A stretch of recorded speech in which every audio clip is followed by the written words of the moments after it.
Yeah, so okay. I mean that again historically is what fund managers do in bear markets in the stock markets as well. So it's the same sort of thing. So Yeah. what I find is fascinating from a psychological perspective is that bear market rallies do a great job of getting both bulls Yeah. and bears. So Yeah. the bulls come in. Oh, it's starting Yeah. to bounce, and so they get in only because only it's just a bear market rally, so that ends up rolling over, and then that exposes the bulls, but it also exposes the bears as well because the bears want to sell, and then Mm. these bear market rallies can be substantial. Yeah, We're talking 20-30% rallies. that's right. And then that throws the bears out. So they've shorted, thinking Oh, it's going to carry on going lower. And yeah. then you get these substantial rallies, and then they close out or come bail out of their positions then. So it gets both sides. So Yes. the psychology in a bear market is fascinating because it's very difficult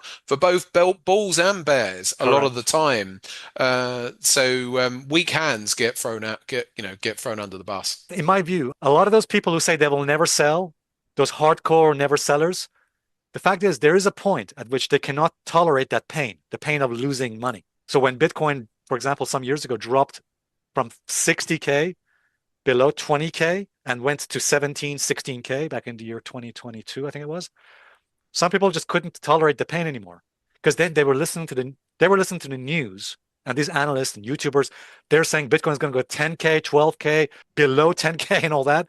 And they're getting more panicked and panicked out. And they say, well, I might as well just sell Bitcoin before I lose everything. So they sell Bitcoin at the worst time because they can't take the pain anymore, right? And that's about the time, by the way, that's just about the time when Bitcoin is about to bottom and reverse can go higher.